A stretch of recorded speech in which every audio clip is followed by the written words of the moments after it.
A very good evening and welcome to this edition of the Fourth Estate. Charles Mongu Shampagi. Sometime back, I think it was Justice Ogola who said the debate is the thing. Now the age limit and constitutional amendment is the thing.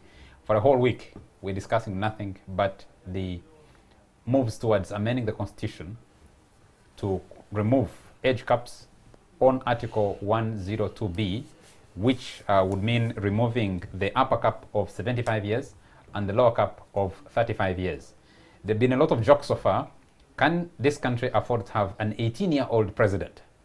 If the justification is there should be no discrimination. But is that what we should be discussing? What does this mean? And what does it matter? What is wrong with making the change? Is the question we'll be trying to answer this evening. There are about 5 petitions to Parliament. Looks like everybody is moving up and writing to the Speaker and saying, I want space on the order paper to present a private member's, present a motion for a private member's bill to amend one or two other things. Everybody is coming up with their own thing. Someone has proposed to remove educational qualifications, because if an old person or a young person would be discriminated against by being stopped from being president, what is wrong with allowing someone who never went to school, can they be leaders? Is one of the discussions. Another motion 6 to return term limits, and another motion 6 to create immunities for the president, plan for his succession, create immunities for him, and we'll be going into that. And maybe one other thing we need to talk about is, if you compare the situation in Uganda and Kenya, the fundamentality of the Supreme Court decision and a discussion of presentation of a motion to get space on the order paper to present a private member's bill and remove age limit, and the deployment that we saw, what do all those things mean? To discuss that with me tonight, I have a large panel, starting with, let me start with the regulars. Onapito Ekomoloit, Legal and Corporate Affairs Director at Nile Breweries AB InBev. Ona, very nice to have you. We missed you last Sunday.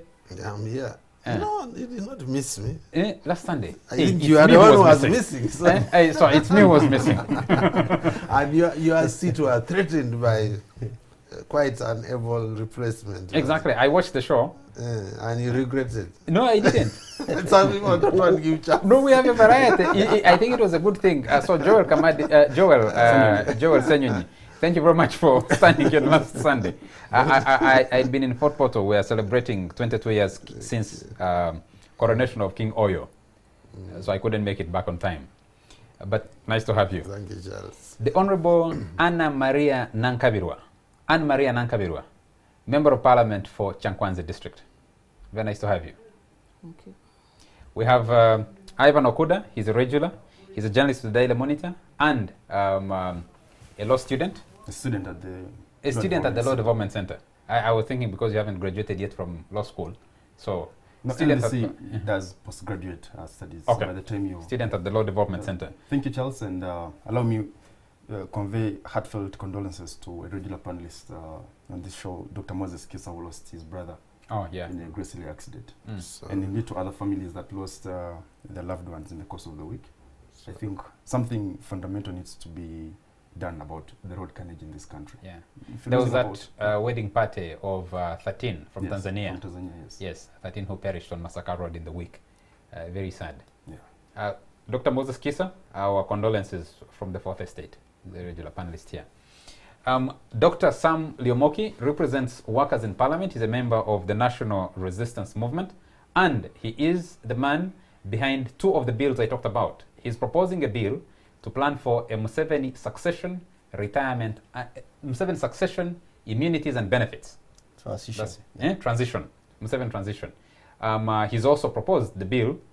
He's asking for space on the order paper on the business of Parliament to present another bill on restoration of term limits, which was Article 105B, or 1052. 1052, yeah. Yes, that's what you called it. Then which was removed in 2005. And General Mugisha Muntu, Major General Mugisha Muntu, is president of the Forum for Democratic Change. We managed to snatch him out of his campaign trail. The FDC is going through campaigns to either replace him or confirm him and keep him in the seat.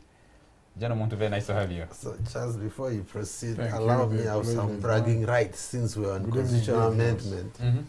That it was General and I were the first people to attempt to change this constitution. Way back in the 6th Parliament. So you started the tinkering of the Constitution. You started proposing the tinkering of the Constitution. and see where you have led us. and there was no one to tell them to Jikwata. There was no one to tell you Kujikwata or Tojikwata. We are defeated democratically, but at least our principle is now being debated as one of the proposed bills, so it's exciting. Your proposal then, General Muntu, was on stopping members of parliament from being ministers. Yes. If we had succeeded, in actual fact, I think there would be more sanity now in the country than what we see. Okay. Let's start with the person who actually started this fire.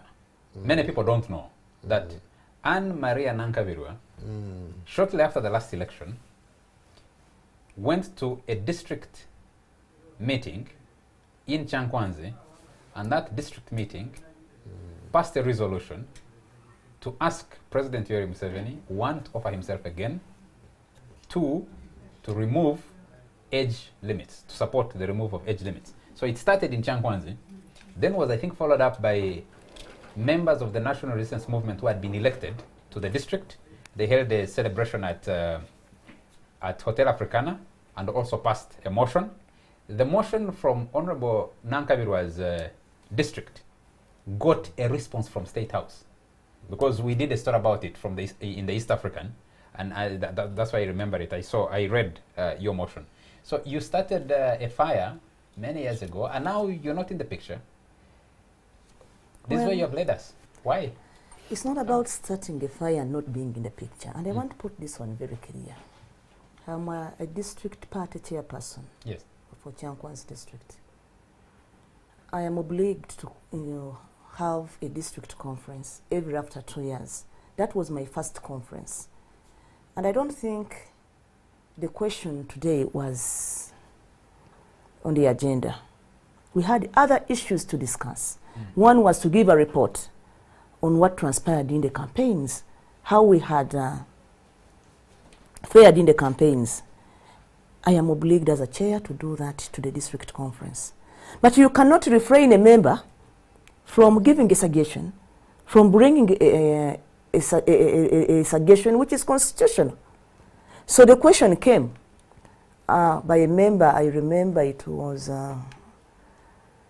one of the members, if I can recall, but I can recall the one who moved the motion. They said, can you inform us? We have been told that this is the last term for President Museveni. My answer was in affirmative, that yes, this is the constitution. Then they said, if that is the case, the other one said, we are moving a motion. And their motion was simple and clear and precise. They moved a resolution requiring their members of parliament, we are 3 members of parliament, to support or bring a motion to parliament for the removal of age limits, that is the amendment of Article 102B. I did my role. Being a party chairperson, I forwarded the resolution to SEC, because that is a party. And I ended it at that. Exactly. So are you surprised by the turnout of things? No, I'm not surprised, because I did it as I was supposed to do it. As a district conference, as a district chairperson, I do have to put resolutions that are required to submit to SEC for further action. I did. We caused it to the district, to the chairperson of the party, to take it to SEC, and it was done. And that's how events are folding. I think maybe you are right, that they are dancing to the tune, and that's what I was sent to do. Exactly. What is your position at the moment? Because Parliament and the NRM caucus is very divided at the moment between those who want the constitution amended to remove that and the likes of Dr. Yomoki who are proposing other amendments. What's your position at the moment? Yeah, and I think that is right. That is okay. I don't see any evil thing with that one. What is okay? Because for me, what I believe is that this is a discussion. The people of Chankwanzi bring their opinion. They send their representatives. I cannot diverge. If they were unconstitutional, I was required to guide them. But it's not unconstitutional. Because this article was not retrenched. It was not retrenched in the Constitution. It wasn't. Therefore, I am for the position of my people. However, I do not block any other representative who has been sent differently by his representative. That's why I keep on calling for calm for Ugandans. I usually keep on telling and advising Ugandans that you all have representatives. Send them. Let the workers send Honorable Rwemochi. I'm about to know whether the workers have sent him to bring that motion. He's yet ready to tell us. Let Utaleja send their representative. Let Agago send their representative. When we look through that and Kyankwanzi loses out, it's okay. So I do call for calm. There are people who believe that you, Anne-Marie Nankavirwa, and the others who have been leading this campaign were part of a grander scheme that you're actually not in charge of. That district conference, I don't know how many districts have done party conferences. Kyankwanzi seems to be an outlier. That you are part of a grander scheme that is just now we are realizing how deep it runs.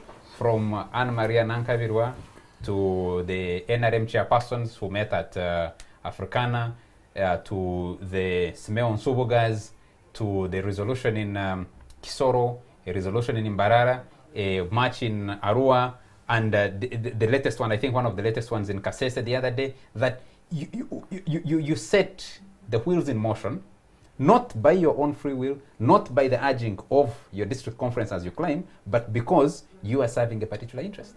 We are not serving any particular interest, but I want also to inform you, we are Ugandans. We are informed Ugandans. And I am a leader for some good many years. How many years? In Parliament? Not only in Parliament. I began my leadership very many years. I was a member of the district council. I was a secretary in the district local government in Chiboga. I was among the first youth councils. I was the treasurer of the National Youth Council. I have had some good bit of training. So I know what I am talking about. You and me should appreciate that it's a question we must discuss. Why must we discuss leaders retiring? And I think where we are going wrong is we want to attach it to an individual. You just told us that your member said, we hear this is the last time of President Yoweri Museveni. So the intention, the root of that resolution in Kyankwanzi was about President Yoweri Museveni. So why shy away from that at this stage? I can explain. In the 9th Parliament, me and Honorable Rwemochi had to make some amendments to some laws requiring the elderly, we call them the elderly people, because Article, is it 78 or 79 of the Constitution, the one about affirmative action, it's very clear that a certain group of people shall be represented for purposes of emancipation. That is the youth, the women. I don't know whether even the army needed emancipation. General Muntu will inform us since he was there. But now it's the youth, the PWD, the women. And that article requires us to do review of that affirmative action every after 10 years. In that if we find today that the women have been emancipated enough, and their emancipation is causing problem to another group, you can either call it off or think otherwise. In the 9th Parliament, we realized that the young people, having had the representation, having had the affirmative action, the question was, should we remove it? Because you must agree with me that today there is a very big shift. Even when you are doing a competition with the young people, the old people cannot manage them. They have been emancipated. So which elderly people are you protecting apart from? We are talking about the people who are getting old. Today, when you are 60 years and above, to contest with a younger person of 45 years, of 30 years, it is very difficult to outcompete that person in all forms. Isn't that what life is supposed to be about? Now, Honorable? Wonderful. Yes, isn't that what it's supposed to be? I want first to reach my point. That elders do their part, live for the young people. Because if you want to keep occupying the positions, when will your young people grow into these in the gardens? In the gardens where we have put in that much energy, but not where we require wisdom, where we require leadership. These are two different things. And you remember, I want to bring you to this. We made an amendment and into the Elderly Persons Act Today, they are represented at the sub-county level by sub-councillors. 2 councillors, a man and a woman. They are represented at the district by 2 councillors, by a man and a woman. And a woman. Because the question was, what should we do? Should we either remove the affirmative action so that we let people just compete? The question was no. You are a youth only between 18 to 30 years. And there are those youth who have not attained those ages that also need that affirmative action. The best thing is also create some affirmative action for the elderly. Okay. Now, I want to ask you a question. Why should you give them affirmative action only up to the district level? Don't you think that the 9th Parliament began the fire unknowingly? Okay, we'll find out. General Muntu, in 2003, you participated in an NRM meeting in Chankwanzi. Yep. And the major debate at that time was the start. You just had a report from an ad hoc committee that was considering review of the Constitution at that time, leading to the appointment of, it had been announced in 2001, the Professor Sempewa Commission, but you were one of 5 dissenters. Yeah. Looking back from 2003 to today, are we moving on the same course of what started in 2003? What has changed? The methods are the same. The methods which were used in 2003, I see the same methods being used now. First, deception is a method that the leadership of the movement has been using, and manipulation. Because I clearly know that even as we speak, the majority of the leaders within the movement themselves, including cabinet itself, are not in the know of what has been happening, even the effort within Parliament itself. The unfortunate thing in this particular case, you can see even General Museveni himself, who is a beneficiary to this, if it was to succeed, is removing himself and is trying to make it as if there are people who are interested in removing this article and they are not in touch with him. I don't know if the people... Call them idlers. It's really unfortunate. And it is not. If it was something that wouldn't have the potential for conflict and possibly a country imploding, maybe we wouldn't even be paying attention to what is happening. We need to look at our history. For 54 years, we've gone through so many conflicts. In the 60s, in the 70s, in the 80s, in the 90s. There's been a lot of bloodshed in this country. All of it rooted in bad governance. All of it rooted in a culture of manipulation and deception, and the advancement of self-interest over and above the interests of the country. And that's why we need to focus on this, because it's the only safety valve that is left. In 2003, they manipulated the whole process. I remember even in Chankwanzi, about 100 people spoke in favor of removing the age limit, much as it hadn't really been on the agenda at the term limits. It hadn't been on the agenda. But they had carried out a campaign, a quiet campaign, all over the districts, and all of them were chorusing the same responses to the question of removing the term limits, until General Museveni was about to close the meeting. And then we raised the question and said, you've heard only one side. He said, is there any other side?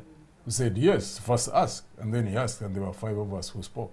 And also gave him advice. That was you, Miriam Matembe, yes, the late Elia Kategaya, Bidandi Sali, and Amanya Mshega. Yes. And actually we stalled the process because we agreed on having a committee, and we argued over whether it should have 3 months or 2 months. Eventually agreed that we should have 2 months, and that it would move around the country and get opinions. And then the organs of the movement would process all the information they would have had, and then recommendations would be given. Then we came back to Kampala. We took that as a decision. So we knew it wasn't going to come in the delegates conference, which was going to happen. We came, we had a meeting in this very building, upstairs. They called for a National Council meeting. Fortunately, I was there. On that day, which I think was Friday or Saturday, the late Wapa Kabolo is the one who chaired that meeting. And they wanted to change the decision which we had taken in Chankwanzi of doing away with that committee so that the question will be put direct to the delegates conference. And we put up a fight. I remember that time we were only 3 in that meeting, and it stalled. They didn't change that. So another meeting was called on Sunday. Unfortunately, I was never aware of that meeting. I don't know whether they invited us or they didn't. General Museveni is the one who chaired that meeting of Sunday. And that same organ now changed the decision which we had taken in Chankwanzi. And they put a question of that gravity to a delegates conference of about 6,000 people, not processed, and you can imagine what happened. They simply adopted it, and the rest is history. They manipulated parliament thereafter and removed that safety valve. This country is heading towards a crisis if they succeed in removing the only safety valve that is now remaining. But the question we should ask ourselves, really, we see countries which have got these mechanisms that are implanted within their constitution, like the limitation of terms. Tanzania is down here. They are our neighbors. They have got 3 presidents in retirement. Another one is in power. Tanzania is peaceful, it's stable, it's developing. Kenya, on our side, has got term limits. It's got 2 presidents in retirement. One is in leadership. Well, unfortunately, they have got this issue of the elections. I hope they go through it well. And if they manage to go through it well, you can see that Kenya is stable and they'll keep on developing. The problem here, there seems to be people who think that only one individual can lead this country. You can't depend on the good faith or goodwill of an individual. That's one thing we need to learn. Yes, the country's stability must be built on institutions and governance systems, not on an individual. People are looking at, specifically for you, you lead a party, the biggest party in the opposition in the country, and people are saying it is your failure to mobilize to be able to challenge for power. And others saying, look around the world. The United Kingdom doesn't have term limits, doesn't have age limits. Germany doesn't have term limits, doesn't have age limits. Trump is, I hear everybody's talking about Trump. Trump is all over the place. Everybody's talking about President Trump. I don't know why they don't talk about other people. Someone would ask, what is the problem with embracing change? Of the constitution if you need to. All those countries that you've talked about, each one has got its own history. And there are quite a number of countries that went through turbulence and killings and bloodshed. So we have got our own history. And we must do things in regard to our own history and project where we want to go and how we want to go there. And I think it is therefore necessary to protect ourselves from going into possible conflict unnecessarily. If the majority is Anne-Maria Nankavirwa and her colleagues in Parliament, that's what they think. No. You see, if it was an open debate, if the political environment was, in a situation where there were freedoms for people to express themselves, if there wasn't an atmosphere of fear like there is, if there wasn't an atmosphere of coercion, I mean, look, if there was freedom, why would there have been the army and the police surrounding Parliament? A repeat of 60, was it 66? Yeah, the headline in the East African is talking about exactly so the same what thing. happened? 66, they passed a constitution. Hardly 5 years thereafter, there was a military coup. And then we went through 8 years of turmoil. And then we went through a war. And then we have our own war, 81 to 86, which was meant to change the course of history, to change the path that the country would choose to take. And unfortunately, General Museveni seemed to be, he's in conflict between what he was saying and what he's doing now. So it seems that human nature being what it is, when you don't have strong institutions to check the abuses of power, you are likely to get into what we are in now. So it's up to us. I just wanted to chip in while my old colleague, the general, is on. When you talk of history, I believe that this situation is actually a product of our history. That war you are talking of actually created a very, as Yoweri Museveni said on the steps of Parliament, it was not a change of guards, but a fundamental change. He said that fundamental change essentially recreated the state in his own image, if I may use that expression. And you started having a history where you did not just have a country, you had a country which was fused with a personality. The institutions are fused with a personality. So you cannot talk about the history since 1986 in particular, without talking about Yoweri Museveni, and to try and understand where is Uganda going, you must also ask the question, where is Yoweri Museveni going? So I can understand why we are now in this constitutional crisis, because you, among others, actually created an absolute. I think even before 1986, I read a lot of writings, including by yourselves, interviews, where essentially everything ended with the chairman. When you are leaving Makerere to join the Bush War, it ended with the chairman. Janice ended with the chairman. The chairman was in place, and everything was built around the chairman, I think, up to this day. No. So we must now deal with the question of how do you remove the chairman and still have a system? No. You need, but the elections. Look at our, if you look at our history. We have elections every after 5 years.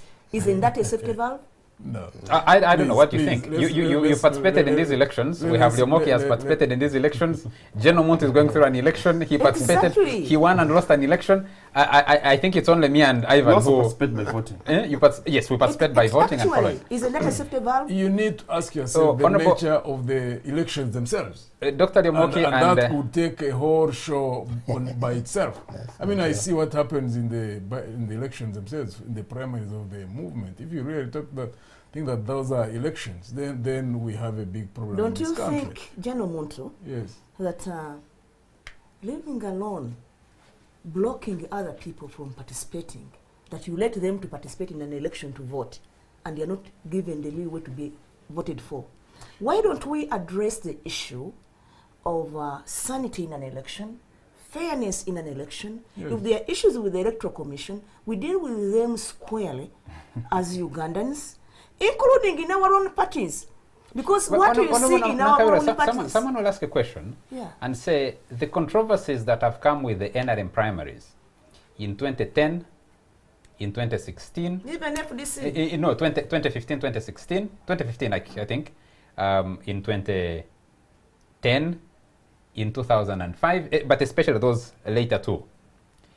People would ask, do elections actually make the sense that they should be making? Can they be counted on as a safety valve? But I would like to request Dr. Lyomoki and Ivan Okoda, kindly bear with me. We'll take a quick commercial break, and when we come back, I'll start with you. We'll be right back. You're still watching The Fourth Estate, featuring Onapita Komoloit, Anne-Maria Nankabira, Member of Parliament for Chankwanzi District, Ivan Okoda, a journalist with the Daily Monitor, Dr. Sam Lyomoki, represents workers in Parliament, and General Mugisha Muntu. Let me come to you quickly, Dr. Sam Lyomoki. You were part of the members of Parliament who removed age limits, term limits rather, in 2005, correct? Yes. And now on you have another very contentious issue, which is the age limit. Yeah, first of all... But just before, maybe you should start by doing a diagnosis of a 75-year-old, whether they can run for president. No, I think Since you're a doctor, that's a very I will interesting speak about question. that. But first of all, I was it is true I was a member of the movement at that time still, and I was also a member of the Reagan Parliamentary Committee. And I remember I wrote a minority report, and my view was that we should instead, because you see, there was no reason for us to remove the age limit. Why did you remove it then? No, yeah, but we had the same pressures we were having. We the same, I think General Monto has made it very clear, the same manipulation, the same fears from members of Parliament. The same Are you saying we manipulated? Yes, definitely. The same. Did you vote for the change? The same. Let me explain. The same, I did Tell us, because what yeah, was your side? I'm going to give you my side. I came up with my minority report. I was going to explain, but yes, we had a similar situation of being stampeded, where there is no reason why you should remove term limits. But nevertheless, I was on that committee, and I gave a minority report that it was not useful to remove the age limit. I gave a very, very good analysis, and I said, okay, but if we must remove, because at that time it was like the same situation now where they are saying we must remove because an individual must benefit. I said, okay, then we can restore the age limit after 10 years. I was the person who gave my minority report. You're talking of term limit. Sorry, term limit. And I said, okay, let us have it's better not to remove, but if we are to remove, let us review it and put it back after 10 years. I was, of course, defeated. Now, I see the same situation at this stage still. People coming up and, trying to remove now the last safety, Volvers explained. But I would think that every time we are faced with this type of situation, the question is about some individual. Because, you know, why is it that we have had this constitution since 1995, now 22 years? We have never said we are marginalizing all the people above 75. Why is it an emergency now? It's because there is someone who is going to be above 75 in 2021. Could answer that.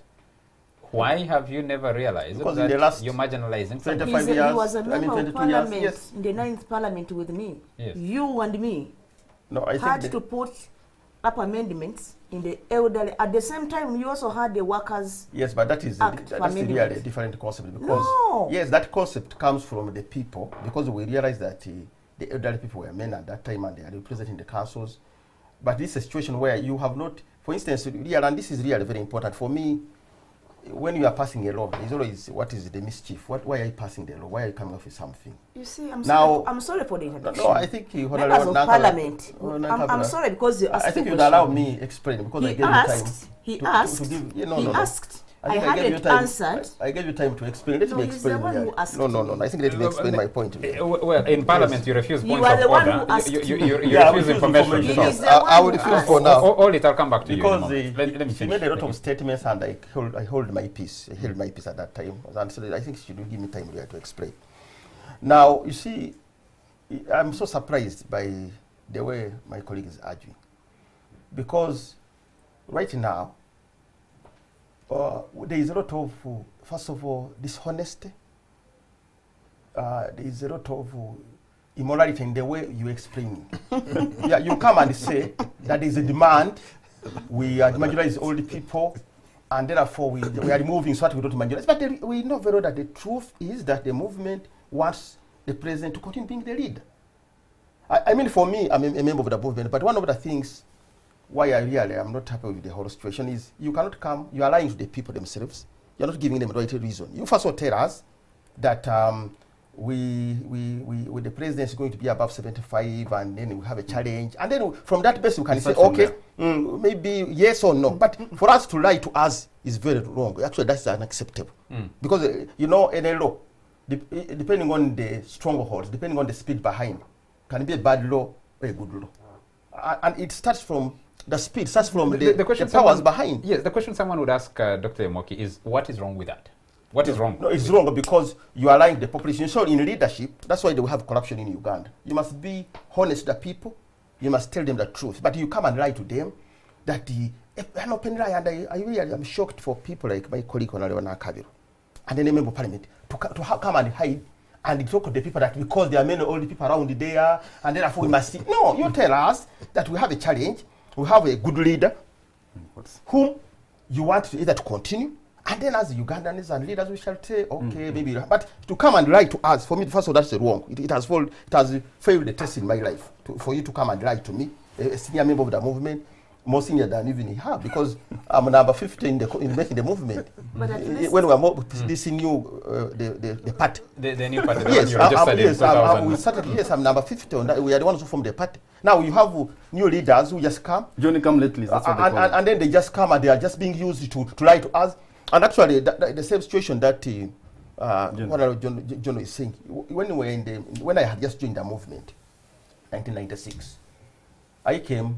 Because in 1980, that's when I first heard about John Museveni at that time. I was in P7. And he was talking of, you know, he used to use that. That was the first time for me to hear about the word gerrymandering of the constituency. He used to say that Obote could come and every election they would change the rules. And for me, I bought the idea. I said, oh, this man is coming to bring sanity. Now, I joined the movement. Now I find that the same things that the movement say they were fighting at the same time they are trying to do. Because every time there is we have been having this crisis, every time we have a challenge, like for instance in 2005, it was because there was a challenge that the rules will catch the leader, Museveni, and we had to be forced to change. Now you come 2017, because 2021 the rule will catch a leader, and then you are moving. So you are legislating for one individual that is a very bad, sort of like a principle in law. You cannot legislate for an individual. Now, we would even condemn it and say it was bad, but it's even worse where you're even you are trying to deceive the population that you are not legislating for the let me ask a question. You've written to the Speaker wanting to present 2 motions. Yes. One is for restoration of term limits. One is Museveni transition. Yes. Yeah, and that's the reason. Because you see, the question here we have, first of all, I don't agree that we should change the constitution. First of all, I don't agree. But when we went and explained to our colleagues, given the type of greed, you know, right now most people are dancing because they think that when they dance very well, the president, on his tune, he will give them something. So you find every member of either he will be appointed a minister, or they will be given some money or whatever, something like that. So you find everyone is so because of that type of situation. Disrespect. I cannot. I cannot allow now.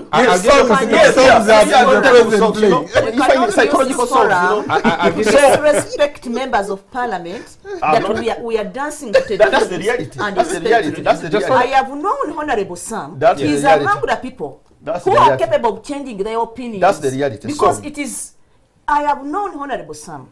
He's among the people who are known for changing their opinions at midday with a different opinion, at 2 with a different opinion, and actually even when he speaks here today, I don't think he's serious with his motion. I don't care about it because, yeah, but the point I'm making... Actually, I'm seeing you very serious the way I know you. The point I'm making is that you are making a decision that affects the nation.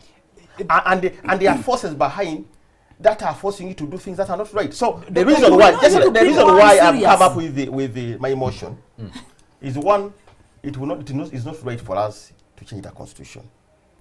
But I said, okay, since I'm seeing a lot of recklessness, and I see my colleagues the way they are really panicking. I said, now let me now come with the plan B, and plan B was one. Let us put into place the term limits. In the case, you know, it's like in the army and even in law. They always argue, my case is this, but in case we lose, when we got this is the alternative. So for me, my issue is that we are going to fight, we are not going to accept. By the way, I agree with him. But I think let me make this point here. Because that's why you shall not debate here. If you also, yes, if you continue interjecting, I also continue interjecting. Yes. Yeah, so the point I'm making, is that it's not good to change the law.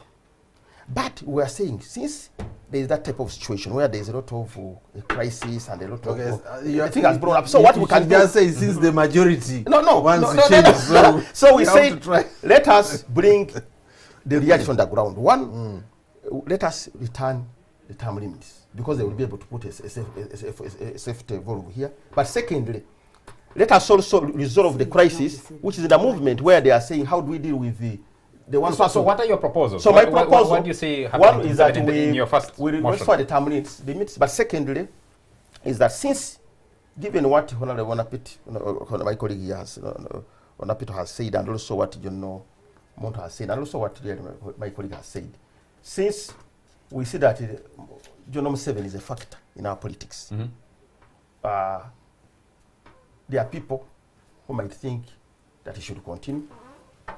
There are also people who might think that he should not continue. I said let us have a proposal of a middle line where we don't tamper with the constitution in terms of the age limit. We leave the age. We put back at the term limit for the purpose of the future. But we also give provisions for succession where one, we exempt him from that age limit proposal. I mean from the provision of age limit, so that in 2021 he can still start. So basically what you're asking for in your proposal is that President Museveni is allowed to continue after 2021 for only one term as a transition.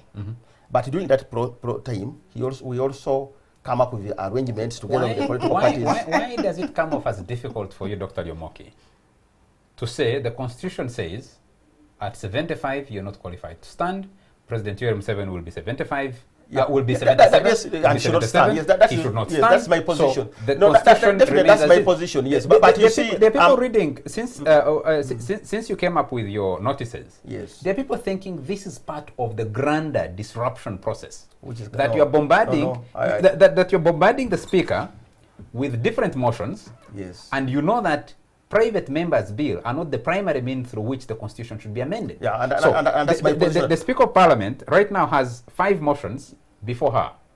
A motion Raphael Magezi agreed upon by the NRM caucus in Parliament. A motion, 2 motions from Dr. Sam Liomoki, 1 motion from Mbwate Kamwa, another motion, I don't know from who. No, I think there was you have 2? Yeah, 2. Yes, and 1 from Mbwate Kamwa, yes, and another motion. Yes. Now, the question is, who do Ugandans listen to? Who should they trust to say that we have a serious team in that parliament, yes, that is actually thinking about this country, that is going to go through this process and guide it? Yeah, I think I can explain to you that. You see, the challenge we have right now is that we have a crisis in this country. Why do we have a crisis? And the crisis is because there is a tendency to manipulate the constitution, to change the constitution to favor certain interests. The question now, just hold on, as a leader, sorry, Dr. Lemoke, anybody watching you will ask, you've been in that parliament. You were there in 2005 when there was a crisis. You were around in 2003 when you're meeting in Chankwanzi, meeting in this building to change the constitution the first time. Yes. You said you had President Museveni speak when you're in primary 7 and you bought into the idea. And 30 years later, young Ugandans, Ivan Okuda here, yes, under 30, asking themselves and saying, what is going on with these people? What exactly? Let me have Ivan speak for himself here. I mean, where do you locate the majority of the Ugandan population in this whole discussion? Charles Alan Tucker has written in his column in the Sunday Monitor an interesting article on Evelyn Anite, and concludes it by saying her arguments with regard to the age limit debate are so transparent that no decent Ugandan would waste their time engaging her. And I think I associate myself with that view. The arguments from the NRM side, about discrimination and the examples that they give, and there's so many other examples, I essentially bank them. Like the Honorable Limokia said, it's a simple question, almost akin to a referendum question. Do you want Mr. Museveni to continue and essentially become the second life president after Idi Amin of Uganda? Or Amin was only around for 9 years. Yes, but it was the first time Uganda had someone declaring himself life president. So now we have a more sophisticated, velvet-clothed attempt to have someone become life president after Idi Amin. And so the question then is, do you want him to continue and become life president or not? And I think that is the base of the debate. This is not a constitutional interpretation or legal question. It is a political question about whether you want Mr. Museveni to continue or not. And I think I see about 4 groups of Ugandans in this. One, you have people within the NRM and outside who genuinely think possibly the president should have another chance, and another chance, and another chance till God intervenes by calling him. And then 2, you have Ugandans within the NRM, some of whom have spoken to highly placed people in the NRM, who genuinely think we need to have an honest and frank conversation about a post-Museveni Uganda, and also within the NRM, a post-Museveni NRM. And then number 3, you have Ugandans in the opposition and outside the political space who genuinely think Mr. Museveni has made his contribution, he's had a few challenges here and there, possibly he's messed up here and there, but he's also, you cannot write off the contribution he's made to this country, and we should follow the constitutional provision on the age limit, the only safety valve available for us to have a chance in more than 50 years of this country's rugged history to have someone hand over power to another. The challenge I see is we do not have an arbiter, someone who can build consensus, because you have absolute positions on all sides. So we do not have institutions, we do not have individuals that, or maybe we have individuals but do not have the space to play the role of consensus building. The Interreligious Council of Uganda, which is the collection of religious leaders, would possibly play that role. And possibly within the NRM establishment, you'd have sober minds in the army, sober minds in the political structures of the ruling party, who would play the role of consensus building to say, yes, we need to build consensus on the varying viewpoints. And I think the crisis of the country is that we do not have that. The Kenyans were lucky to have that. You had civil society organizations, you had members of Mr. Daniel Arap Moi's ruling establishment who were able to look him in the eye and tell him, Mr. President, we need to hand over power and move the country forward. So the challenge, of course, then becomes how do we build consensus? But also, number 2, the absurdity of of legislation. You have ministers, as we saw last week, Evelyn Anita and Chris Bariumons, openly going on TV and saying members of the opposition, and I see the Honorable Nakabila making insinuations on my neighbor to the right, Honorable Yomoki, and Evelyn Anita told the world how MP Odongoto, who has now disputed the claim, gets money from State House. On one of the other TV stations, you had the Honorable Chris Bariumons telling Honorable Miriam Matembe, which is now a matter for defamation, you're masquerading, you always get money from State House. And the absurdity of it essentially is, these are ministers of the government of the Republic of Uganda, essentially calling the president corrupt. Because if you say they're getting money from State House, you essentially think the president bribes them. He bribes members of the opposition. And by implication, you're saying whatever motivations are driving the amendment are being driven by the same factors that take opposition people to State House. So that essentially means you're calling the president corrupt. You are accusing him of abuse of office. You are also essentially saying he buys positions by way of legislation using money, Ugandan taxpayers' money. And you're basically saying, by connotative implications of the word picking money from State House, you're calling him corrupt, you're calling him a crook, you're calling him a conman, and all the other adjectives that can be used to support the claim that opposition people get money from State House. So essentially, we're back to 2005, where, as General Muntu and the Honorable Remuki have shared generously, you have legislation being informed by manipulation, fear, intimidation that we see now with the deployment and the arrest of opposition activists and students at Makerere University and other public spheres of life. And the question then essentially is, how do you legislate in an atmosphere as turbulent as this? It's akin to a bishop, Charles, in conclusion, essentially presiding over a wedding of an underage girl and a marriage that goes against the basic moral and legal standards of the country. And then we think there is a valid wedding. Okay. This is not normal legislation. This is the entrenchment of tyranny, of numbers, number one, but also the absurdity of what has fundamentally gone wrong with our politics. Allow me to ask you a question. Sure, go ahead. Because I'm a legislator. Is it illegal to legislate on Article 102B? Is Parliament mandated to legislate? Because it's as if it's one of the articles that is entrenched. That time I had the Archbishop calling for a referendum. But I also need to advise, to inform Ugandans that if you want a referendum, we again have to first go back to Parliament to amend the Constitution. The General Muntu I think the question the members are asking, Ivan, General Muntu asked, what are your motivations? Yeah. What are our motivations? Yes. Beautiful. We are saying we want to open up space for everyone.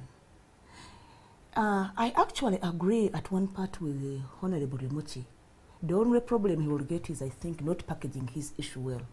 Being a member of the movement caucus, he would have gotten Honorable Majesi and he harmonized positions.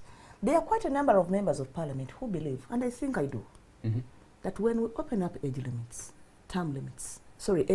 limits, we can restore term limits. Why? It is subject for discussion. No, why? For example, you as the movement, removed term limits in 2005. Why restore them now? Well, I was not part of it. No, but you're a member of the party. But this is my opinion. And you're a leader. This is my opinion. You know, when you open up, I have told you what Honorable Sam didn't want to believe. There is what they call consequentials in the Constitution.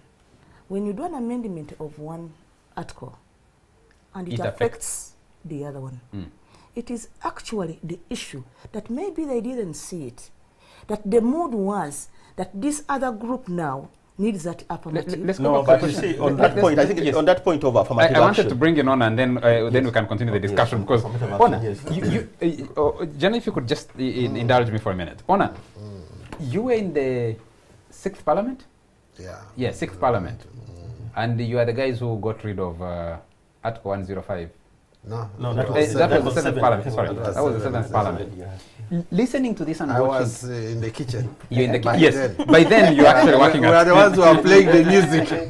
Babies were dancing. What cooking were you actually doing? We are playing the music. Because we are playing the music. when you watch all this, and you talked about President Museveni reconstructing the state from 1986 around him being the center of it. Yeah. Must the country be beholden to that? And I ask you, who has been in parliament, and the four of you have been in parliament here. What was the thinking in framing the preamble to the Constitution? Where are we in focusing on that preamble? Do we also need to change the preamble to the Constitution as we're having this discussion? Aware of our history? Well, I think the preamble is, first of all, the Constitution, I know many people get offended. Our recent history has shown is just another document. It's good intentions. But which clash with selfish interests, and it has been cast aside. When it was being framed in 1994, 95, that's what I'm saying. It was framed as good intentions, but by human beings who, from time and again, have developed other intentions. And then they go against the good intentions that were supposed. I don't think anybody, including the people who are being referred to, believes that they are the ultimate authority in this land. I think the ultimate authority in this land is the armed forces, for better or for worse. That's what we know. So the Constitution is a good PR exercise, but the state is coercive force. And the people who are in charge of the coercive force are the ultimate authority. But and I think the people recognize that. Be beholden to that? Because no, I mean, that is the reality. Of course, the ideal should be different. So how do you But now we are dealing with a clash of ideal and reality. You know? And I think that's where Honorable Limoki comes in. He's quoting that he wants now, he's trying to confront the reality. We may be looking at the current event. And I think many people look at them in isolation. But basically, this is a continuation of a struggle that started even before independence. There have always been contending forces. There are those, a force that wants to see democratic practices, to see a society which is built on values of good governance, of justice, of fairness, of transparency. And there are those who don't care about that, who want to take positions and use them to their benefit. It's a long-term struggle. It's not yet concluded, as we can see. There are contending forces even around now. I think there are those that are coalescing around General Museveni. General Museveni uses them to his advantage. But until we conclude this struggle, so that the dominant force can be those who want to see a society that is based on values of good governance, values of democracy, values of justice and fairness. Because to respond to what the Honourable Member of Parliament was talking about legislation. You took it from my submission, General. The problem is that people have been shifting positions. At one point, they appear to be on the side, you say, for democracy, for justice. Another point, they shift. No, but when you came to power, we assumed you are all on one side. But there were two tendencies. But how can you Those tendencies have been there since before independence. And if you trace our history, you'll see the different tendencies contesting towards independence. Yeah, but I'm saying the players, unfortunately, are not fixed. No, they are not. The players keep crossing. The ideas remain the same. The values remain the same. Yeah, but it is either being democratic or those who are anti-democratic. And it's going to remain. I'm afraid we need to be taking a break. We're overshooting this. But just one question to Honorable Nankaviru. When you look at this, you look at the history of the country, you look at where we are, and people asking, do you have an idea where you want this country to be in the next 50 years, in the next 20 years? Do you have an idea? Do these actions you're taking today deliver this country and sustain peace in, say, 30 years, 50 years, when President Museveni, like Ivan said, for one reason or the other, will not be able to continue holding the ship? Thank you. Ugandans have just voted for President Museveni. It is Ugandans who have voted for Museveni. Well, recently, 2016, no. My people of Chankwanzi voted for Museveni. Just a moment, General Muntu here, leader of a political party that has contested the last 3 elections as a political party, and comrade in arms are now in the party with Dr. He's a very good player, but in a wrong team. Dr. Kizza Besigye, 3 of those elections have been challenged in court. Yeah. And court has given one verdict that says the election was not conducted in accordance with the laws. There were some irregularities, though substantively those were not enough to overcome the election. The 2011 election was not contested in a court of law. It was contested on the streets of Kampala and Uganda generally. So the quality of those elections, the controversies that have followed them, do not say that these elections have set the country on a path where you can say that the country can count on. You have an example across the border in Kenya. An election has just been overturned. Yeah. But they haven't deployed the military and the police the way we're doing in any case, 1980, Milton Obote was elected president of Uganda. Yeah. General Mugisha Muntu and Mr. Museveni picked arms to go and contest the will by the people of Uganda given to Milton Obote. So there was an election in 1980 which led to war. Problem. Yes. So elections there is a packaging of around. One side which wants to prove that for it, because they are saying we are not for the amendment for the age limits, they think they are the moral part of it. It's very wrong. Me, that's why I would think, as Ugandans where we are, if somebody brings an opinion, it doesn't necessarily need to mean that my opinion has to be the same with yours. Let us agree to sit, discuss, and see the way forward. You mentioned about the deployment at Parliament. Personally, I stood against it. I attacked them right away, and I still speak my mind. It was unfortunate. Yes, the police gives us security. I would like them to give us security even tomorrow, but the way they do it is not good. You know, Honorable Anne Maria, yes. I don't think we've seen the worst yet in regard to that. Because you see, the use of force, the deployment of the military and the police is inherent in the intention of wanting to hang on to power. And the more power is challenged, the more violent we are going to see the regime become. Let's take a break. I don't think we've seen the worst yet. Let's take a break. We'll pick that in a short. Changing the constitution, is it about President Yoweri Museveni? Is it about, actually, inclusion as members of the National Resistance Movement, those who support it? Tell us. And are these other members, the Dr. Samuel Omoki is just trying to stampede the speaker?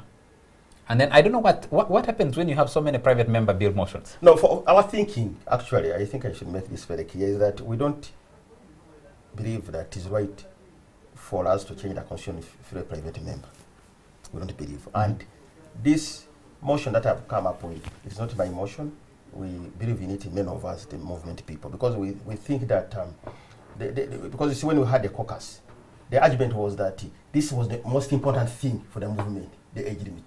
And we said, no, first of all, it's not right to touch the constitution, but there are also other important things. So actually, the reason why we came up with that motion, and there will be many other motions, was to first of all, to show that there are more important provisions in the constitution if we wanted to achieve. But in any case, our argument for now is that we should not change the constitution. But now that motion comes in the Supreme Court made a ruling. No, the Supreme Court didn't talk yes, about the Supreme Court made a ruling. It didn't talk about age limit. Because age limit was not. 2 years. Yes, but age limit was not one of the issues that the Supreme Court talked about, because they did not arise in the petition by yes. By Honorable Majezi. No, just a moment. We have some callers, so let's pick this call. Hello. Hello. Hello. Hello. Yes, please. Good evening, and your name and where you're calling from? Hello. Yes, sir. We can hear you. Good evening. Good evening, sir. Go ahead. Your name and where you're calling from? I'm called Mwanje, calling from Moroto. Yes, Mwanje. Go ahead. Thank you. Good evening. How are you? Good evening. Mwanje, calling from Moroto. Yes, Mwanje, we can hear you. Go ahead and make your question or comment. Ask your question or make a comment. Program, I've liked it. Yes, please.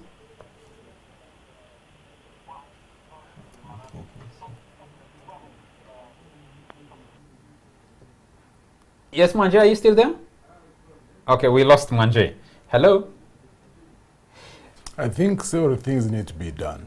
One, those leaders in the movement itself really need to look Museveni in the face and ask him, what is his position on this?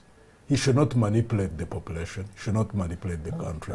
He must be pushed to clearly state what his position is on this. But that's what you asked him in 2005.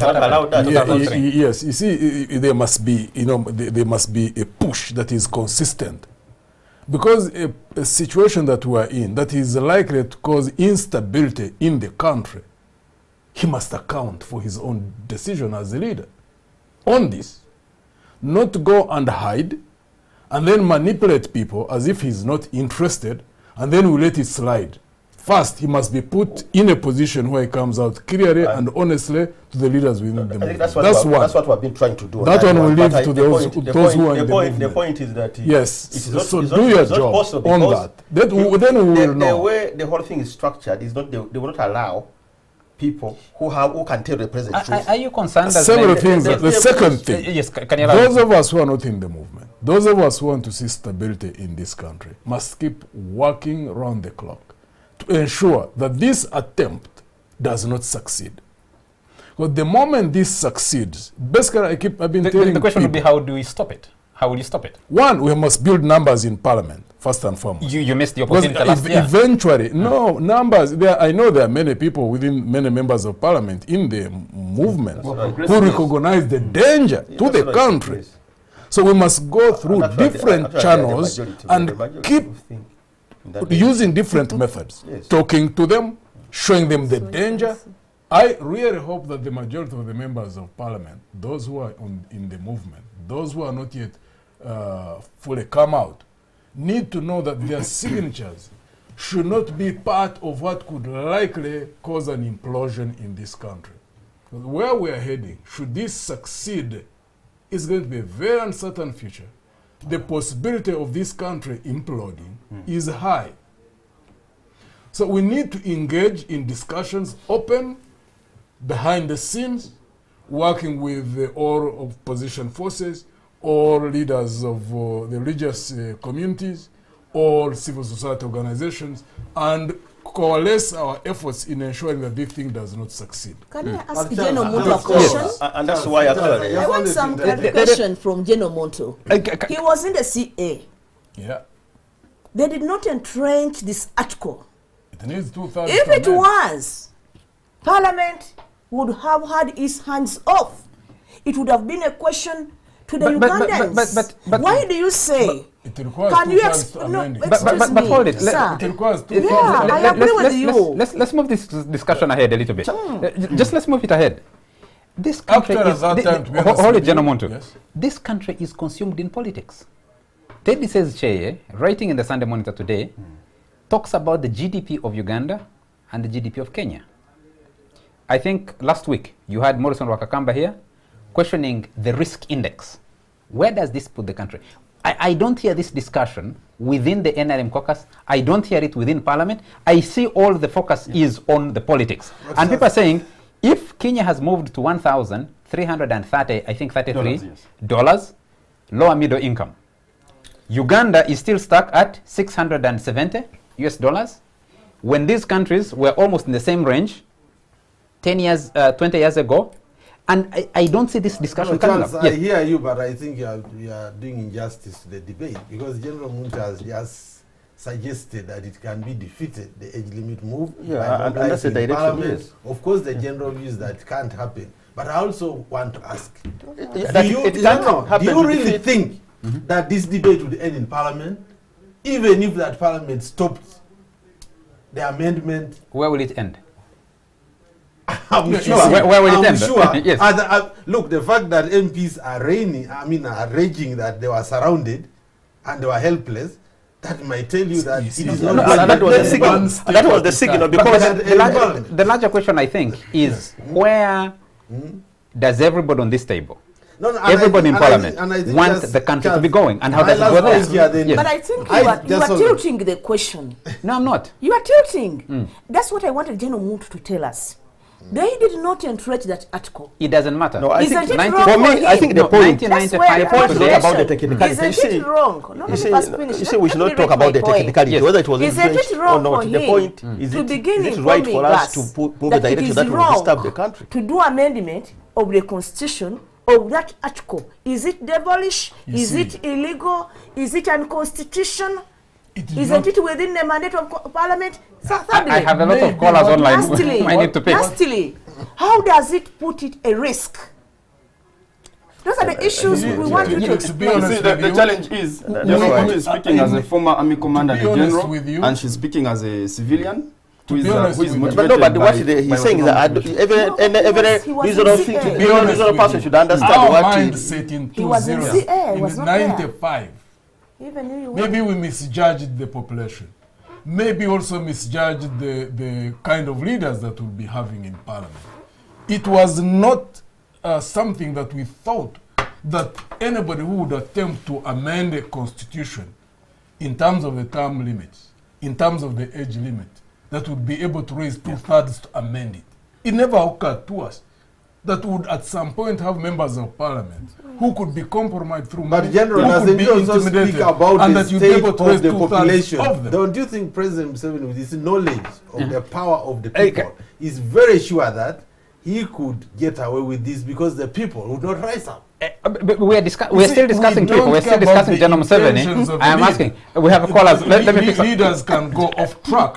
General, indulge me, please. Let me take some callers. Hello. Look at the country. Not the intentions of the people themselves. Hold it on. Hello. 40 million people. Hello? 30 years was supposed to hit 100. Yes, good evening. Good evening, sir. Your name and where are you calling from? I'm called Arias. I'm calling from Kasuri. Yes, Arias. Go ahead with your question or comment. I have been following the debate. I am looking at the honesty of Nankabirwa. Surely it is disappointing. Why? It is disappointing to that extent that she cannot even defend that debate. Why are they removing the age limit? What's your opinion? They shouldn't. They shouldn't. It is disaster to the country. Thank you. You're welcome. Thank you very much. Do we have another caller? Hello? Hello? Hello? Hello? Can you please turn down the volume on your TV set? We're getting an echo in studio. Hello? Yes, we're getting an echo in studio. Can you turn down the volume on your TV? You have a lot of people in your background. Hello? Hello? Hello? Yes, sir. Your name and where you're calling from? We can hear you. Hello? Yes, your name and where you're calling from? Yes, please. When I'm talking about the amendment bill, yes, that article, has it been bought in good faith or just someone to pass through? Okay. Thank you very much. The way I'm seeing it, it is as if it is bought on board just to target someone. But it has not been bought in good faith. Okay. The MPs will answer you. Do you have another caller? Hello? Hello? Hello? Hello? Yes, sir. Your name and where you're calling from?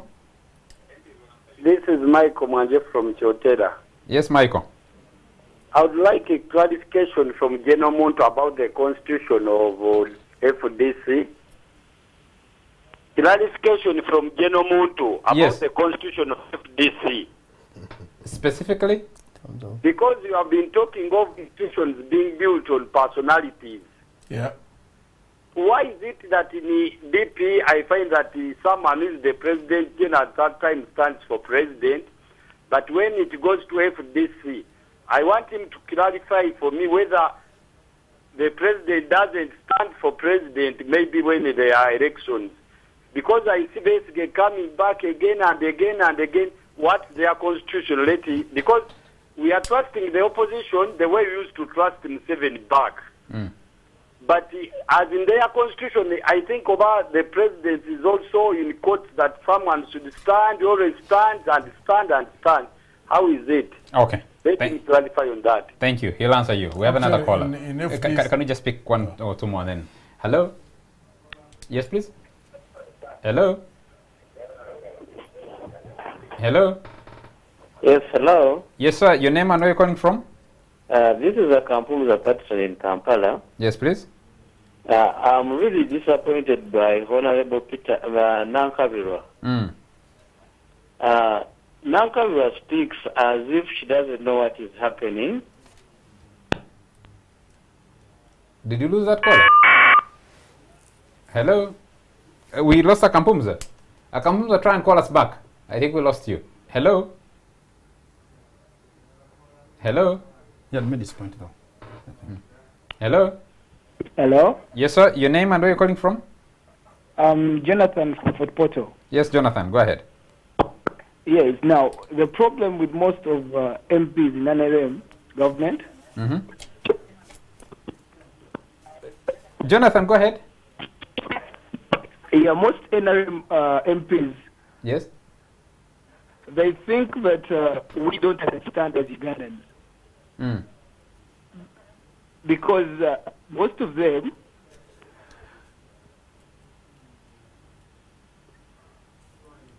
Jonathan, what's happening? Yes, Mwangusha, I can hear you now. Yes, we can't hear you what you're saying.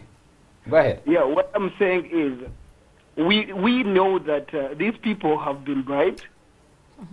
Do you? Or have they? Yeah, sure we do. Because what the country is seeing is that people are very selfish. Yes? I think we lost Jonathan as well. Hello? Hello? Hello? Hello? Yes, sir. Hello? Yes, sir, we can hear you. This is Gibson Ekiring. Yes, Gibson. I'm calling from Chira. Yes, please.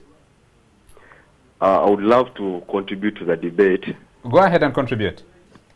Yes, please. Yes. Honorable Ruth Nankabirwa. No, Anna Maria Nankabirwa. Sorry, seems not to be living in Uganda. She cannot claim that NRM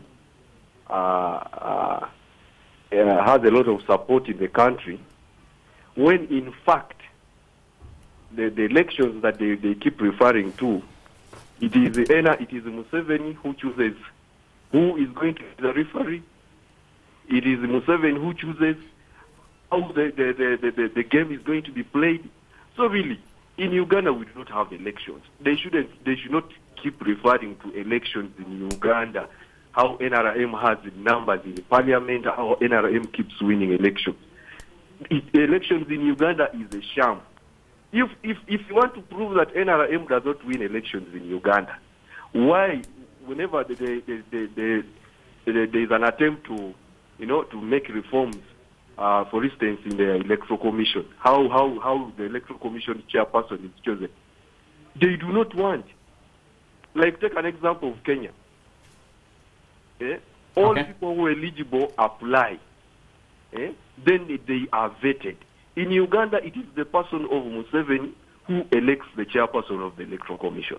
Coming back to the debate of the age limit, sincerely, we Ugandans are very worried. Okay. I don't know why an article can only be bent to favor one person, and that is Museveni. Thank you. Our constitution has not been tested. In the term limit, it was the same thing. It was not tested. We've not given it time to, we did not test the constitution on that article. This article has also, the 102B has also come. We are not giving it chance to be tested. It is always about Museveni, and it will always be about Museveni. I want to thank Honorable Major General Mugisha Muntu for the contribution. Thank you very much. But General Mugisha Muntu is listening to you. We need to come back into studio and answer this. Let's take one more. Hello? Hello? Yes, hello. Yes, sir? Yes, I'm holding Ivan in Kanongo. Yes, Ivan, go ahead. Keep your question or comment brief, please. I'm asking this Shamonto. Yes? That these MPs are not allowing this bill to pass through, but are you getting me? We are getting you. Go ahead. Yes, they are not going to pass through this amendment, but President Museveni is not ready to go. So, Mr. Shamonto, what shall we do? Okay. I think it's a good one. Can we start from there? A good question to ask a general. one step at a time. Let's first defeat him in his attempt to amend the constitution. And then we'll deal with whatever else they may plan. Let's not look beyond that, one battle at a time. We finish this one, and then we'll move next. The issue of FDC.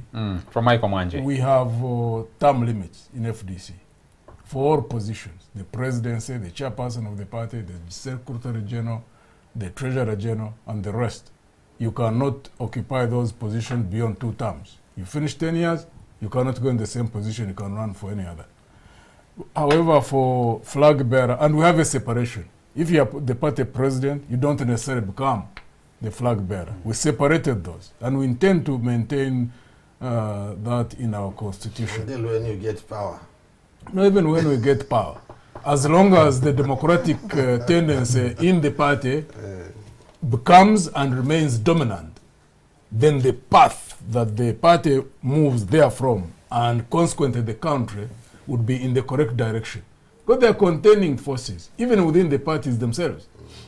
Talking about democracy is one thing, practicing it is another. We have seen that since before 1962, before independence. There are many people who talked about democracy since then. It's been talked until this point in time. The only problem we have in our country, we don't have a critical mass of those who believe in democracy and the values of justice and the values of fairness and transparency becoming a dominant force. And that's what we have to keep building. And therefore, in a question like this, that's why those who believe in those values need to work together across the political divide. Even those who are in the movement, those who want to see stability, those who want to see the country return back on the path of democracy, we need to work across the lines and resolve this first issue. Because the contention right now is on the age limit. It's a safety valve. And I would like really to talk, maybe direct those members of the movement. Look at the country. Don't look at your party. Don't look at the General Museveni. Look at the country. What do we need now as a country? Where do we want to go? Don't tamper with that provision. Anne-Marie was talking about the debate. Yes, you see, parliaments can legislate. The environment in which they legislate, the intentions of whatever they legislate is very, very critical. South Africa, they had a parliament. They could pass laws. But the issues of justice, the issues of fairness, the issues of equity, all those must be looked at if you are going to have a stable society. Otherwise, South Africa, the apartheid regime had the machinery to create a parliament, exclude the Africans, and then put it in the law. And put it in the law. Yes. So you could say that the apartheid regime was based on the on law. Yeah. On law. But was it a justified dispensation? It wasn't. Same thing here. We are still contending with these issues of justice, of fairness, of democracy. And they are the root, the basis for any stability in this country or sustainable economic growth and development. And therefore the leaders in the movement. And I know there are many. Actually, I know those who don't want this age limit thing to be amended are a significant number. I know we can have more than a third to stop it. That's right, and we are going to stop it. But I also know that many are, wrapped up in an atmosphere of fear. There's a lot of manipulation and intimidation being done by the state machinery. They need to get out of that. Stand boldly in the open, and we stop this. Yes. For the good of our country, for the good of our children and our grandchildren. We cannot remain in a vicious cycle. 54 years. We've been killing each other for 54 years. Why? We can't afford to go through another cycle of violence. There must be a cut-off point. We thought that cut-off point was 1986. No, we got off track. Because again, the contending forces The forces of democracy, the forces of justice, the forces of fairness, we were outmaneuvered. There's no doubt about that. Why do those, what you would classify as the good forces, get overwhelmed? Yeah, at what stage do they get? The levels of political consciousness in the political class. So is that growing? The levels of political consciousness I think for me, the population itself. For me, the way you look at it, I think there is always temptation. Allow me as the general direct we're about to end the show. Was President Yoweri Museveni on the wrong side? What tendency was he having? No. I mean, evidence is clear. Because you see, people, any human being, is not what they say. It is what they do. It is our actions that clearly show who we are. So, General Museveni has exposed himself. All the history that he's been talking about since Mozambique has all gone down because he has proven that he does not act the things that he talks about. Okay. Can I read out these questions? This Professor Ogengala Tigo has been trying to get through. He failed. So these questions were picked from him by the producer, Emam Taisibu. And he has some questions for Honorable Nankabirwa. He says, how can it be that it's young people like Nankabirwa, Chiwanda, Anite who are pushing for this? Why is it not the people in President Museveni's generation, the Moses Alis, the Ndugus and others, some Kutesas, who are pushing for this? What is your benefit? I think they fear to be His embarrassed. other question is, they fear to be embarrassed. If this matter, if this amendment is so important, why are you as members of parliament not asking cabinet, which comes from your party, to present the comprehensive constitutional amendments that were asked for by court, the 2 years you talked about, the Supreme Court? His other question is, how old was President Museveni when he became president? And the last question is, can you set one example in East Africa or anywhere else in the world where a president barred by the age limit changed the constitution so that they could stay on in power? Those are all questions for you, and there are other questions. But I'll come to you because I need to give you more time to answer. Honorable Imoki, let me come to you as we bring this to an end. People watching from outside, looking at Parliament, have been asking, does this Parliament represent a Parliament of the 21st century? Is it looking at Uganda of the future? Or are you looking at where you are today? I think that's the challenge we have, because some of us, and many of our colleagues, our conscience is being injured because we see we must do the right thing, but we see that when it comes to action, there's a tendency to do the bad thing. And you keep talking about the bad thing, and people asking what is bad with. No, the bad thing is, for instance, I mean really, this is to every person, right-thinking person who is sort of who can understand English and who knows what has been taking place in Uganda. You know very that what is being done is not the right thing. Because, for instance, if you are saying that you are marginalizing all the people, as we are saying already, I have many workers who have said, why is there a retirement age? For instance, they are already asking us that we should open it up. People are saying, why do we even need workers throughout the whole country are even suffering from other aspects? For instance, we have people who are contributing to NSSF, and in order for you to get the money, you must reach a certain age. So there are always certain limitations, which are for anyone to start thinking that you are opening up so that the older people enjoy and they can be leaders. We asked the question and said, which older person for the last 22 years has been complaining and we have left him out? Why is it that now it is a critical point? So for me, why I'm saying that there's a tendency for us to take a decision on something of this nature. Something where the judgment is very clear that actually what we would have done would be to say what what is saying, that we could tell the president and say, fine, you started. When the president came at that time, who knew that Museveni would do because everyone says Museveni has done very well. And I remember that time when Museveni came in, the people in, I think, Western Uganda used to call Obote, is it Nyamurunga? They said there's no other president like Obote. But Museveni has proved to be better than Obote. I mean, you can argue, but he has done well, and that's why some people think he should continue. But I know that there are Ugandans who can even do better.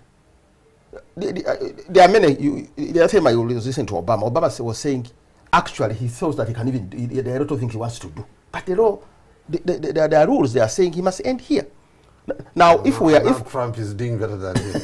I don't know. But you see, the point here is, when we have rules, I think one of the biggest thing as Ugandans and as a leader to do for you, if you're a leader in Uganda, one of the things you can do for the country is to show that there are rules that work, and that you also trust the rules. We have been following a country like Singapore. Singapore succeeded because they established rules against corruption and followed them. Yeah, and they followed up. Even if actually you are the president's relative and you are caught against the rules, you will be brought to book. Margaret Baguma, changing the rules. Margaret Baguma watching us says, look at General Muntu, isn't he the right person to replace President Museveni? What more do Ugandans want? If not him, Museveni should remain. I do not see any serious person to lead this country. It's either Museveni or Muntu. The two of them should have a private discussion. Once you build strong systems, strong institutions, functional systems of governance, any good individual. And Muntu came from the movement. Okay, someone concentrate on ensuring that we build institutions, establish functioning systems, someone called and then after you know that the security and stability of the country lays in that, and then you can now look for good individuals through an electoral process who can lead the country. Okay, someone called Yedidia Nyakahangura says the act is good but the intentions are wrong, which makes the whole thing wrong. Uganda is in the intensive care unit. I can't wait to see Muntu lead this country. He's one of the few sober leaders Uganda has today. And then he says, who teaches a pig how to sing doesn't only waste his time, but also annoys the pig. The NRM is willing to do all that it takes to have Museveni on the 2021 ballot, no matter what Ugandans say.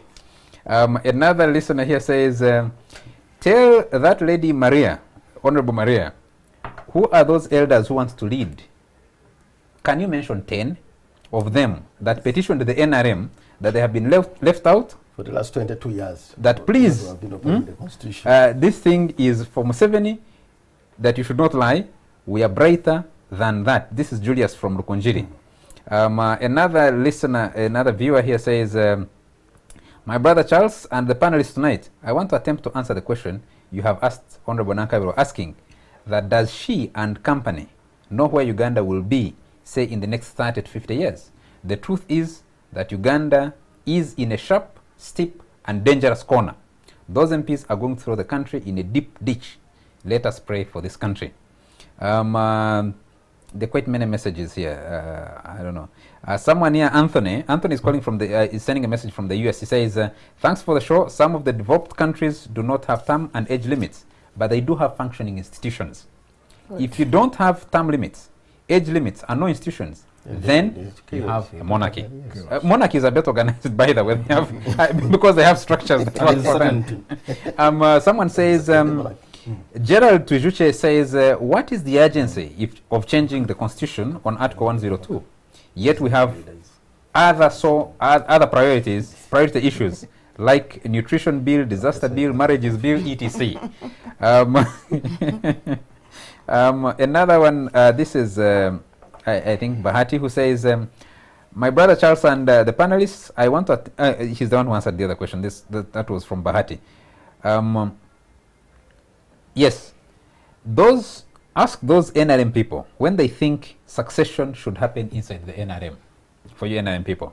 For Muntu, reports suggest that he has been approached to return to the NRM and perhaps help in the transition. Like Nankabiro has just claimed that he's a good player in a wrong team. Have you been approached? I discussed the transition. The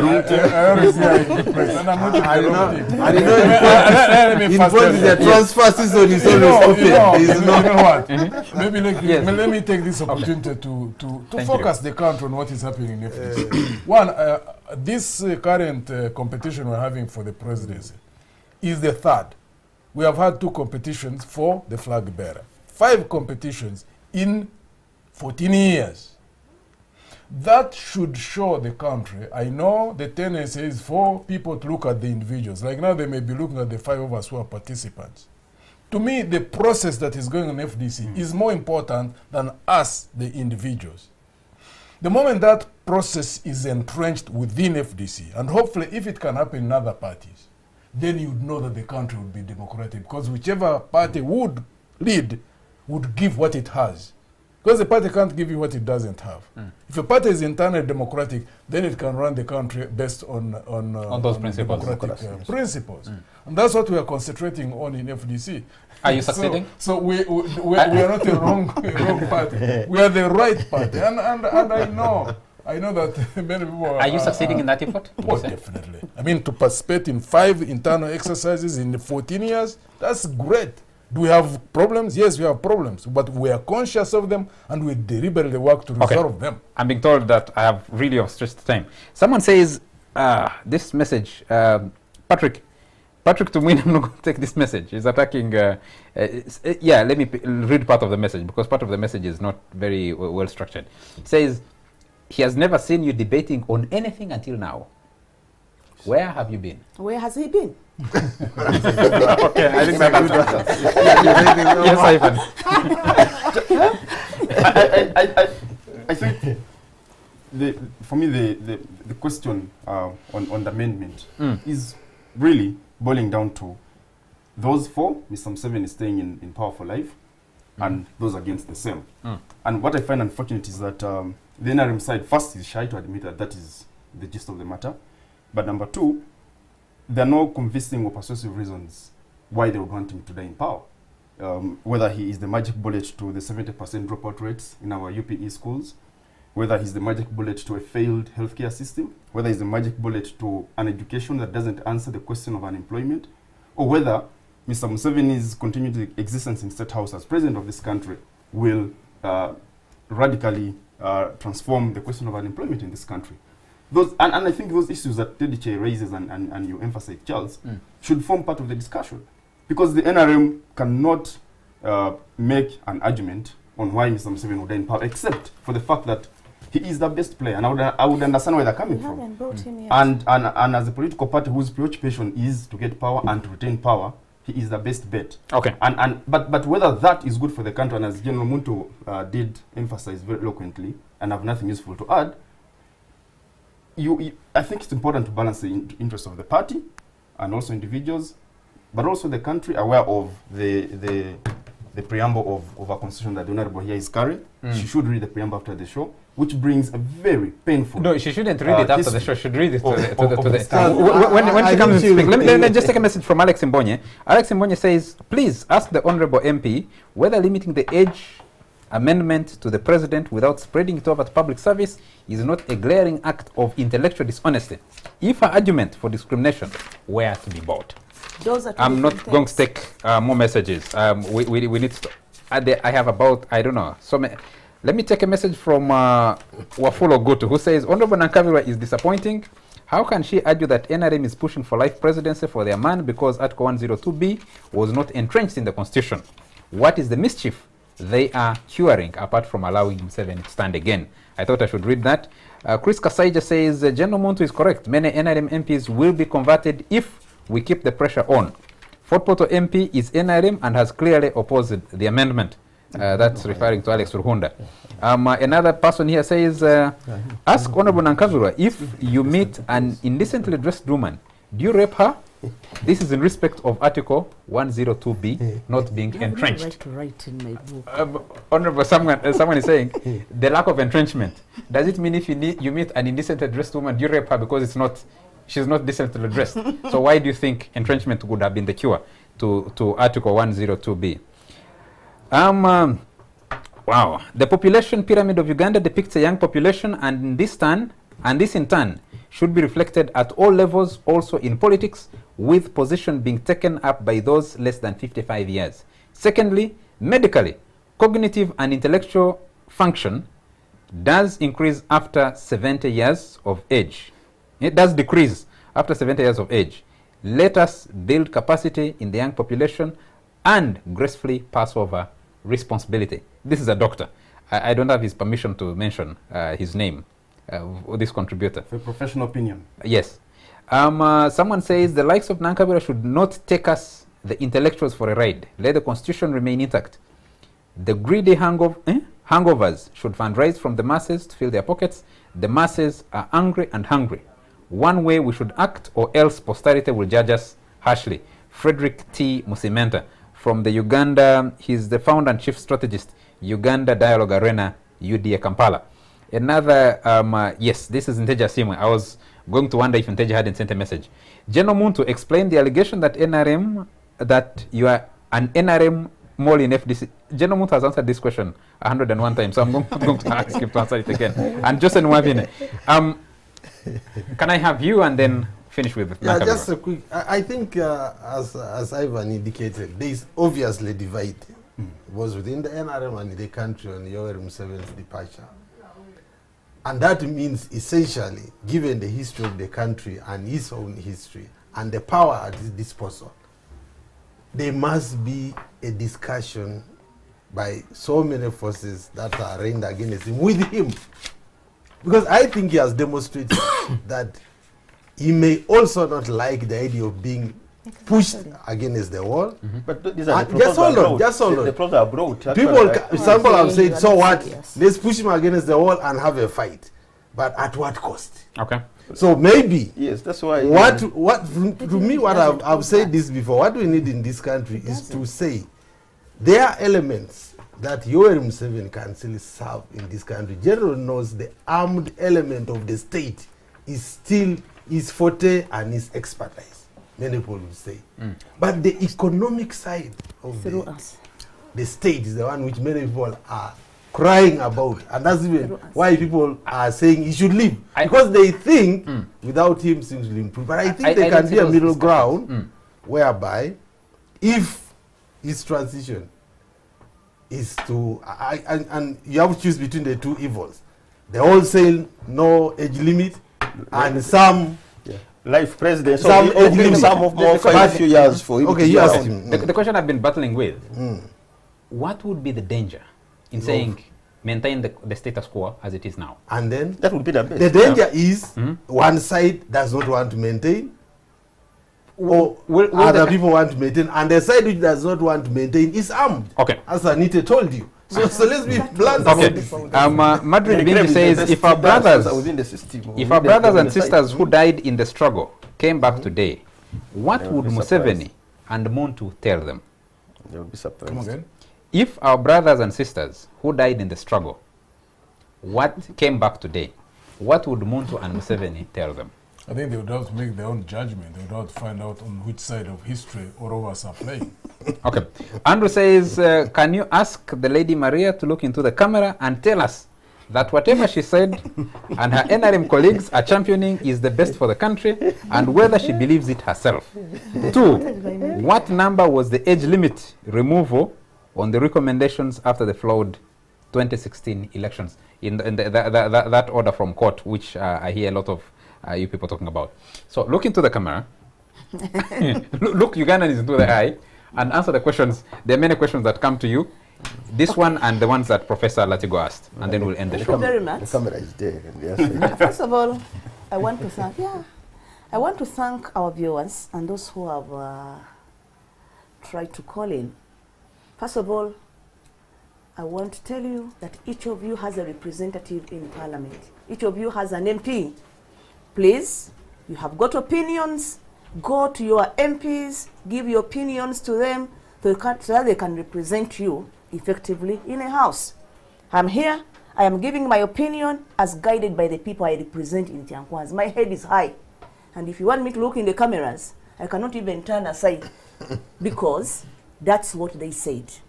Just like I told you, it doesn't mean that what the people of Tiankwanza are saying is what the people of Kotido should say. That's why for me, I believe in listening to each other, and we agree. I can buy off something from your side, and you buy off from something on my side. Intimidations, I don't agree to that one. Harassments, I don't agree. Let us listen to each other. I want us to agree that all of us can never think the same, but we can have a dialogue, we can agree.